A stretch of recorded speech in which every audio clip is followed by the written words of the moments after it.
Gravando, gravando, falando, beleza. Então vamos lá, galera, continuar. Bom, deixa eu abrir aqui. Olha, a gente vai ver agora o ciclo da Wuchereria Bancroft. Wuchereria Bancroft é o agente etiológico da filariose ou elefantíase. Lembrando que é um verme nemateuminto ou asqueuminto, então ele é pseudocelomado, lembram disso? Enterozoário completo, beleza? Ele está no mesmo grupo, então, lá, do Ascaris lumbricoides, mesmo grupo do Necator americano e do Ancylostoma duodenale, beleza? Só que agora a Wuchereria Bancroft ou filária, ela não vive no tubo digestivo. Guardem isso, já falei isso 1000 vezes, vou falar de novo, tá? Ela vive nos vasos linfáticos. E é um verme heteroxeno ou digenético.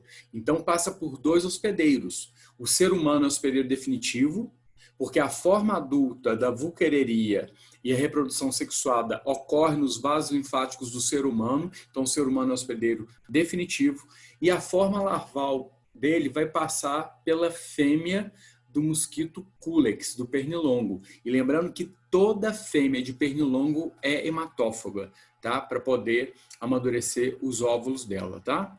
Então vamos lá. Vamos começar a apresentação de slides do atual. Aqui, ó. Isso é um ciclo, vocês concordam comigo? E como todo bom ciclo, você vai começar de um ponto. Vou começar desse ponto aqui, olha. Dos adultos vivendo, então, nos vasos linfáticos, como eu falei para vocês, tá? Então, nos vasos linfáticos. Olha aqui, esse é o macho. Por que eu sei que é o macho? Porque ele tem o rabinho, né, enroladinho assim, ó, tem espícula peniana, né, para poder copular com a fêmea. A fecundação é interna, o espermatozoide é ameboide, lembra uma ameba, não é flagelado, e aí o espermatozoide então emite pseudópodes depois que ele entra ali pelo orifício genital da fêmea, ele vai então caminhar por pseudópodes até chegar no óvulo e fecundar esse óvulo, aí vai virar ovo zigoto, beleza? Aí acontece o seguinte, olha, essa fêmea, depois de fecundada, ela está vivendo nos vasos linfáticos, né? Ela faz a ovoposição dela, então ela solta, libera os ovos dela. Desses ovinhos saem, então, microfilárias, que são filárias, então, microscópicas, né? É o estágio larval. Essas filárias aqui são macroscópicas, tá? A gente vê essas, a gente consegue vê-las, né? Tem aí, né, 2 centímetros, né? Então, isso aqui é macroscópico, tudo bem? Agora, essa aqui é microscópico, por isso chama microfilária, e é o estágio larval. Então, os adultos produzem, através da reprodução, as microfilárias, que migram dos canais linfáticos para os sanguíneos. E essas microfilárias vão ficar, ó, saem dos canais linfáticos, não é isso? De onde elas surgiram através da reprodução dos pais. Lembrando aqui, ó, que esses vermes, eles são dioicos de 2, oicos casas. Então tem uma casa só para o sexo masculino e uma casa só para o sexo feminino. Então eles são dioicos, sexos separados, certo? Aliás, as lombrigas também são dioicas, o ancilostoma e o necator também são dioicos, tá? Então os vermes aqui, nemateumintos, esses que a gente estuda, são dioicos, ou seja, sexos separados, e ainda com dimorfismo sexual.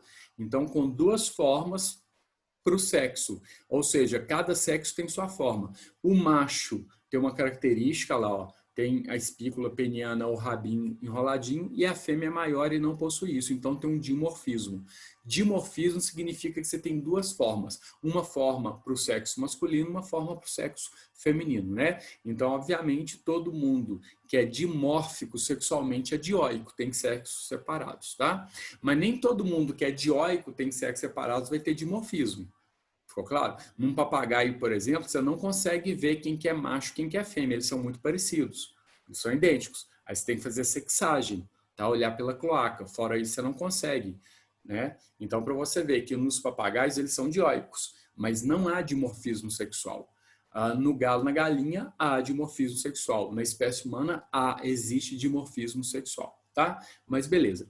Então aqui os vermes são dioicos com dimorfismo sexual, reproduzem então sexualmente. A fêmea produz ovos, dos ovos saem larvas chamadas microfilárias, que saem aqui, ó, dos vasos linfáticos e vêm para os vasos sanguíneos, tá? Para os capilares periféricos. Quando a fêmea de Culex vem fazer, então, o forrageamento dela, né, a hematofagia dela, ou seja, comer sangue, porque ela precisa, então, amadurecer os ovos dela mesma, da Culex, então ela precisa de ferro, então ela come as hemácias, não é isso? Ela acaba ingerindo as microfilárias. Então, as microfilárias vão migrar aqui para os músculos torácicos da fêmea do Culex, que é esse pernilongo comum. Lá elas vão passar por estágios larvais, chega no estágio larval L2, aqui estava no estágio larval L1, aqui você tem uma microfilária no estágio larval L2. Aí depois a larva migra para tromba, né, para probóscide ali da mosquita, Culex, e aí essa mosquita, quando ela fizer um novo forrageamento, né, então uma nova alimentação, as larvas, tá, que aqui já vão estar na forma de L3, vão então penetrar durante a hematofagia, durante, né, aquela repasto ali sanguíneo, né, aquela alimentação da mosquita, as filárias descem pela probóscide, caem na circulação sanguínea, aqui ó, cai na circulação sanguínea, e de lá vão para a circulação hepática, linfática, para os vasos linfáticos, tá? Não hepáticos, linfáticos, né? Quem fica nos vasos hepáticos ali no fígado e no sistema porta-hepático é a esquistossoma mansoni, que é dioico também com dimorfismo sexual. Mas esquistossoma mansoni é um verme plateuminto, um verme chato de sexos separados, né? E esquistossoma mansoni tem um hospedeiro intermediário que é o caramujo bionfalária. Então, a esquistossoma vai ficar aqui, ó, tá? O que causa xistose ou barriga d'água vai ficar aqui, ó, no fígado e nos vasos entre o fígado e o intestino, que é chamado de sistema porta-hepático. E isso é esquistossoma mansoni. Mas a Wuchereria bancroft, que é o agente etiológico da elefantíase ou filariose, cai na corrente sanguínea assim que sai da probóscide, né, da mosquita, Culex, e cai na corrente sanguínea e depois vai para os vasos linfáticos. E aí eles vão ficar lá, essas filárias vão ficar nos vasos linfáticos, vão transformar em vermes adultos. Esses vermes adultos podem obstruir os vasos linfáticos. Obstruindo os vasos linfáticos, não tem mais a drenagem da linfa e começa a acumular linfa aqui, ó. Ou seja, água nos tecidos. E aí, então, você vai ficar com as pernas inchadas e imensas, tá? Inclusive com lesão tecidual. E aí não tem jeito de reverter, tá? No início da infecção, o tratamento mata as filárias e você não fica com aquele membro edemaciado, inchado, né? Parecendo pata de elefante. Mas depois que isso já cronificou, não tem jeito mais de reverter, tá? Bom, vamos falar de profilaxia. Né? Se você sabe o ciclo aqui, e pelo ciclo você viu que isso aqui é um ciclo de um verme que é heteroxeno, ou seja, passa por 2 hospedeiros, né? Ou digenético. Então, o hospedeiro definitivo é o ser humano, onde a forma adulta e também a reprodução sexuada ocorre do verme, do parasita. Então, o homem é HD, hospedeiro definitivo. E a mosquita Culex, aqui ó, dá o estágio no inseto, aqui vai ser o hospedeiro intermediário, né? A mosquita pernilonga do gênero Culex. Tá.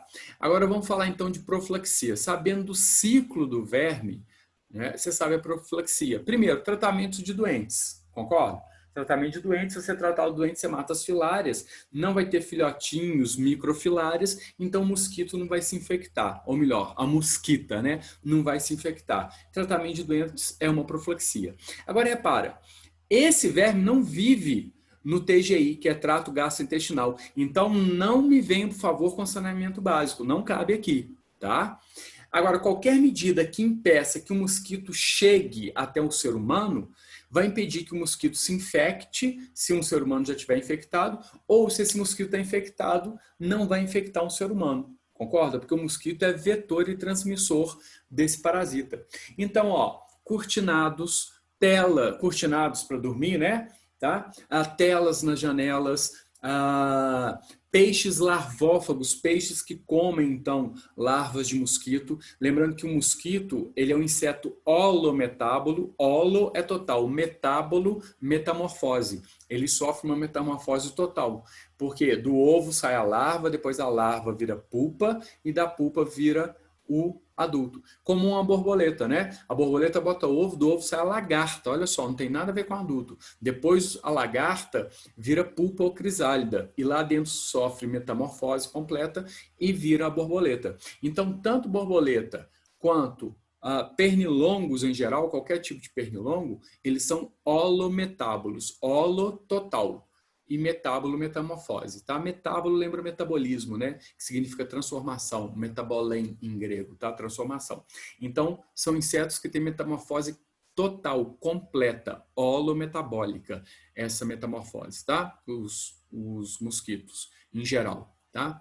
Então, pronto, cortinados, janelas com tela, uso de inseticidas, uso de repelentes em regiões endêmicas, né? Então, guardem para mim, qualquer doença que vai ser transmitida por mosquito, então sejam viroses, que o Aedes aegypti transmite. Volto a falar. Então, lá, dengue, febre amarela, e chikungunya e zika, tá? Então, viroses são transmitidas pelas fêmeas de Aedes aegypti, que é uma pernilonga, uma mosquita, tá? Hematófaga. Ou pode ser, então, a malária, que é o agente etiológico, um protozoário esporozoário chamado plasmódio, lembra? Então, a plasmódio é transmitida pelas fêmeas de pernilongos, ou seja, as pernilongas mosquitas pregas, anófeles, né? Ou seja, a fêmea do mosquito prego. Então, pronto, é pernilongo também, ou melhor, é a pernilonga que é o vetor transmissor, então, do agente etiológico da malária.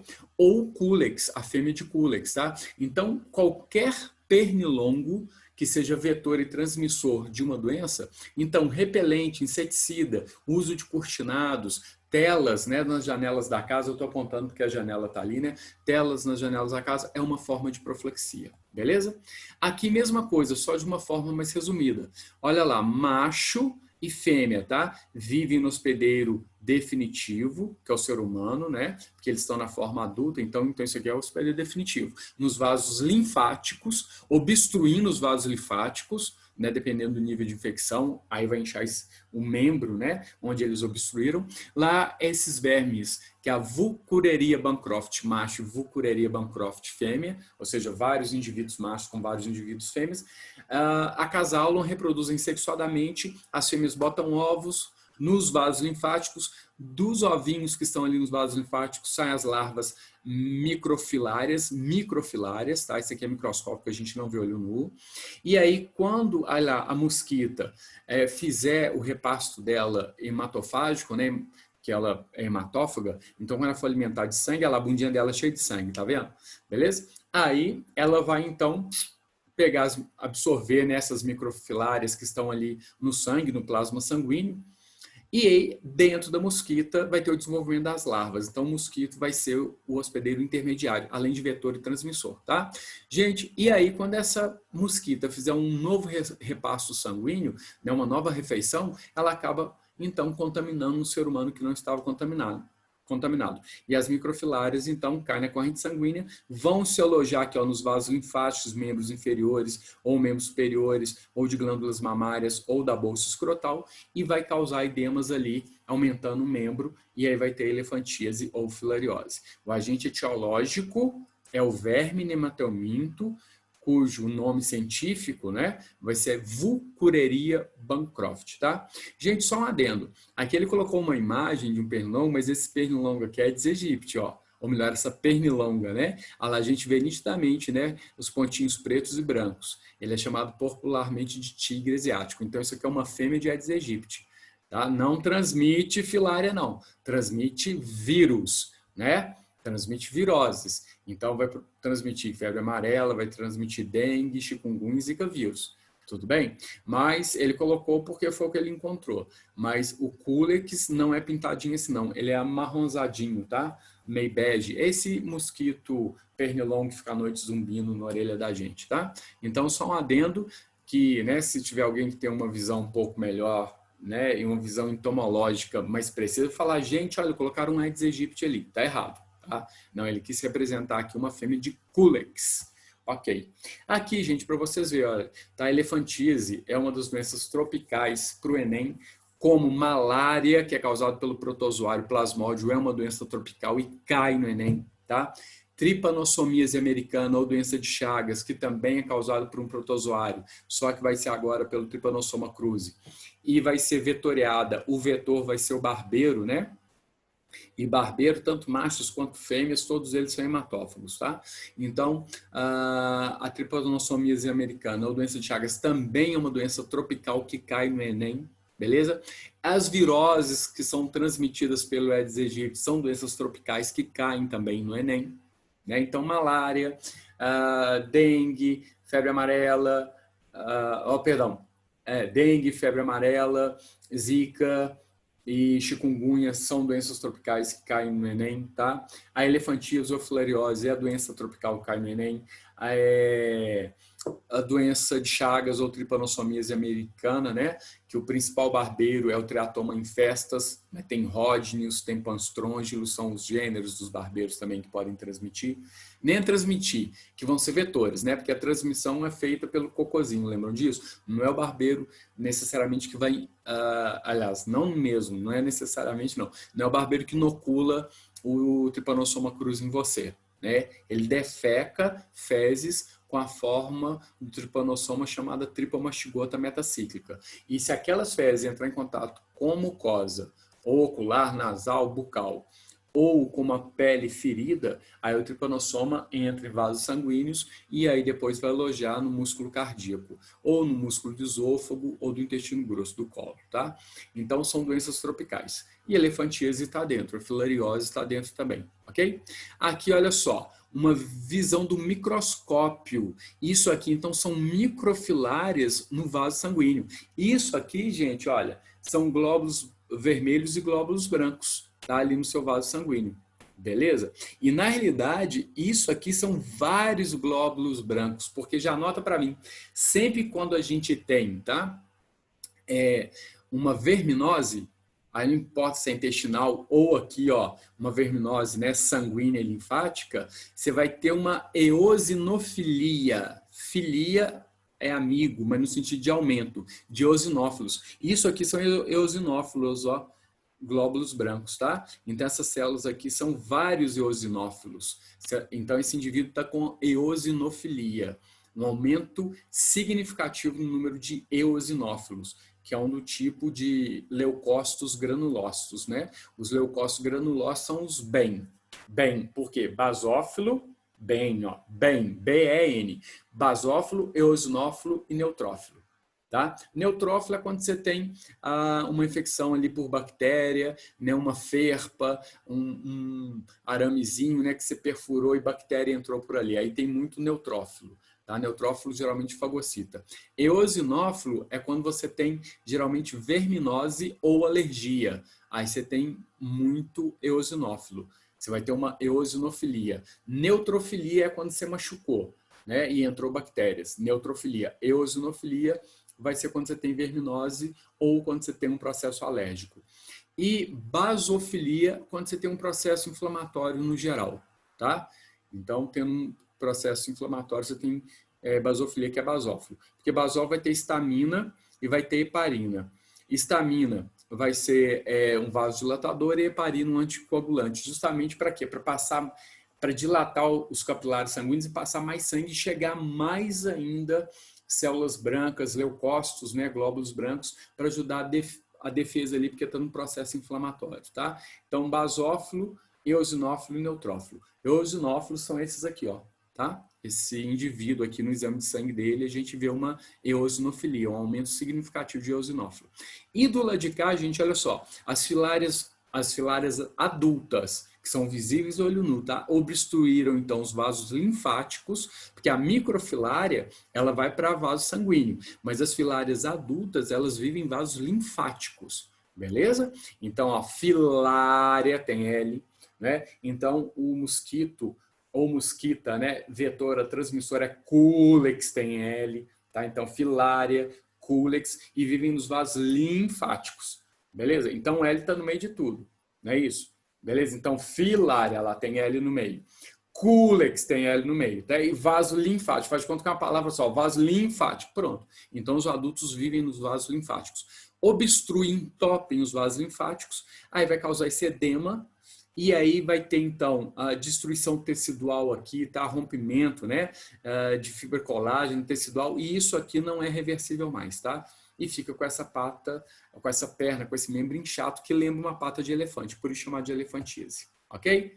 Beleza. Agora, o que vocês têm que guardar para mim, né? Molusco é aquele, ó. Eles já eram todos, né, os invertebrados, todos os animais que não são equinodermas, que a gente fala de equinodermas, e cordados, que a gente chama de cordeudas, porque equinodermas e cordeudas são deuterostômios, ou seja, o blastóporo do embrião origina boca.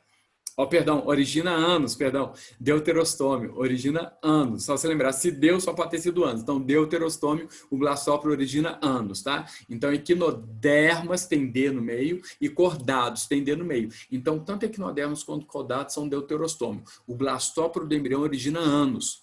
Não é equinoderma, não é cordado, todos os outros animais são protostômios. Proto primeiro, estoma, boca. Ou seja, o blastóporo do embrião origina boca. Tá? Beleza? Então aqui está falando que os moluscos são protostômios, mas isso já era desde selenterado, quinidário, né? As águas vivas, corais, anêmonas. Enterozoários completos. Isso aí é desde asquelminto, esse grupo passado que a gente viu, nemateuminto. Celomado, aí sim, isso aqui foi apomorfia, aquisição evolutiva. Por isso, molusco, olha lá, os primeiros a terem celoma, primeiro a ter órgão, primeiro a ter coração e sistema circulatório. E também estruturas respiratórias, tá? Eles têm corpo mole não segmentado, né? Não tem divisão, né, de grupos musculares lá no corpo, e esse corpo vai ser dividido em cabeça, pé e massa visceral. Todos os moluscos a gente consegue fazer essa divisão, tá? A concha pode ser interna ou externa ou ausente, e quem produz a concha, por exemplo, de um caramujo, né, de um caracol, de um bivalve, ou seja, de uma ostra, de um marisco, ou do náutilo, que é aquele molusco cefalópode, parece um polvo com uma concha externa, né? Quem produz a concha, e não importa se é interna como a da lula, da sépia, ou a concha externa como do caramujo e dos bivalves, né, dos pelecípodas, dos mariscos, das ostras, é uma dobra de epiderme, um tecido de epiderme chamado manto, ou páleo, tá? Porque páleo é manto em latim.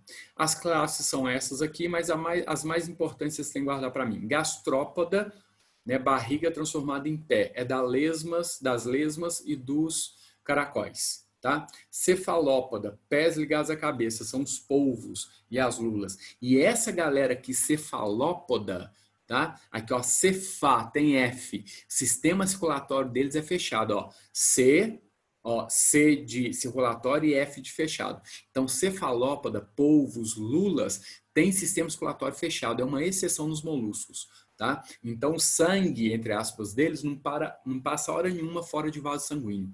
Tanto que polvos e lulas conseguem ter velocidades altas, né, grandes, em relação a uma lesma, por exemplo, tá? E são super inteligentes. São os invertebrados mais inteligentes que a gente tem, né, nesse planeta. Então, ó, cefalópodas são moluscos bem desenvolvidos. Desenvolvidos que eu falo, bem complexos, né? Porque todo mundo é desenvolvido, todo mundo é evoluído. Quem não extinguiu é evoluído, né? Lógico, tá? Quem está vivo até hoje aqui, ó, nos tempos atuais é evoluído. Então, cefalópoda é um molusco bem complexo, tá? Estruturalmente complexo, fisiologicamente complexo, tem um olho análogo ao nosso olho, tá? Então, parecidíssimo com o nosso olho, que forma a imagem, tem retina, tem cristalino, mas foram mutações diferentes. Então, por isso que são órgãos análogos, grupos diferentes com formas parecidas. Isso aí, então, são órgãos análogos, né? E não homólogos. Homólogos é que vieram do mesmo ancestral, né? Então, aqui são órgãos análogos, tá?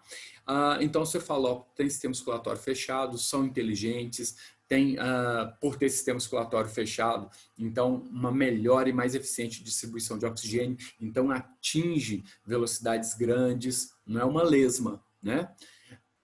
E bivalve ou pelecípoda, bivalve é duas válvulas, né? Tem conchas que são as duas válvulas, ou são exatamente as ostras, mariscos, né? Que são bivalves, tá?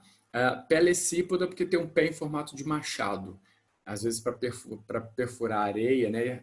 para grudar também ali em rochas, em tronco, igual as ostras fazem, tá? Outra coisa, rádula, radulare, de raspare, tá? Do latim. São dentes quitinosos utilizados na mastigação. Então, gastrópoda, tá? Que são as lesmas, os caramujos, tanto lesma marinha, caramujo marinho, quanto lesma terrestre, caramujo terrestre, mas tudo condenado a viver local úmido, né? Extremamente úmido. Então, a rádula, ela é desenvolvida nos gastrópodas, nas lesmas dos caramujos, tanto lesma de ambiente altamente úmido, caramujo de ambiente terrestre altamente úmido, ou do ou marinho. E no cefalópoda, a rádula acabou virando um bico para abrir a carapaça, o cefalotórax de crustáceos, né, que tem muita quitina e carbonato de cálcio, é duro, né? Então já viram o caranguejo ali como é duro. Mas o bico é tão forte que quebra o caranguejo no meio. Então cefalópodas são polvos e lulas, e náutilos e sépias, eles conseguem então, sabe, quebrar com aquele bico quitinoso, córneo, né, que é uma estrutura modificada da rádula, eles conseguem quebrar a carapaça de caranguejo. Beleza? Então, beleza. Aqui só mostrando algumas classes, tá? Isso aqui é aplacófora, então sem concha. Aqui é monoplacófora. Aqui é poliplacófora, que são os quítons. Aqui escafópoda, os dentílios ou dentálios. Agora, os moluscos, vocês têm que guardar para mim isso aqui, ó. Isso aqui é gastrópoda, isso é gastrópoda. Lesma é um gastrópoda sem concha. Gente, olha aqui essa pele úmida. Olha o tanto de briófita ali. Briófita vive em um local extremamente úmido, porque são plantas dependentes da água para reprodução, né? Então, olha só. Pele úmida significa a respiração cutânea. Tem que viver em ambiente extremamente úmido. Os anfíbios, por exemplo, tem pele úmida, então vive em ambiente extremamente úmido. E tem respiração cutânea, né? Anfíbio tem respiração cutânea também, tá? Então, molusco com C foram os primeiros celomados, então podem ter órgãos aqui, ó, molusco, pode ter órgão, sistema circulatório, O de órgãos, né? E CO de coração. Eles têm coração. Aqui tem sistema circulatório aberto, a ostra, que é um bivalve, sistema circulatório aberto, o mexilhão, sistema circulatório aberto, que é um bivalve também, esse gastrópoda, sistema circulatório aberto, o caracol, sistema circulatório aberto. Agora, polvos, lulas, sépias e náutilos têm sistema circulatório fechado. Esse cara é extremamente inteligente, extremamente veloz. Tá? Não tem a velocidade disso aqui, porque o sistema circulatório é fechado e consegue, então, levar oxigênio com muita eficiência. Eles são os polvos dioicos secos separados, tá? Os mexilhões também secos separados, dioicos. Dois, oicos, casas. Uma casa para o sexo masculino, uma casa para o sexo feminino, tá? Agora, os gastrópodas aqui, ó, a lesma e o caramujo e o caracol, eles são monóicos, ou seja, hermafroditas. Mono, uma, oico, casa. Então, numa casa você tem um sexo masculino e feminino. Então, esse caramujo aqui, ó, tá? Ele é macho e fêmea, tá? Só que ele é monóico insuficiente, ele não consegue fazer autofecundação, igual as tênias conseguem. Então, um caramujo vai ter que encontrar com outro caramujo.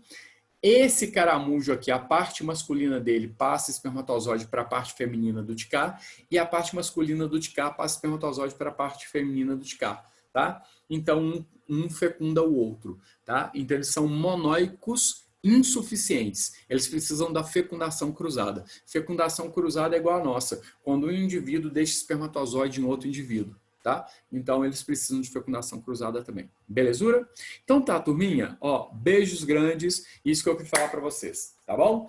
Falei um pouco de molusco também. Próxima aula vai ser anelídeo, mas o principal depois, insetos. Insetos vocês têm que estudarem, tá? Beleza?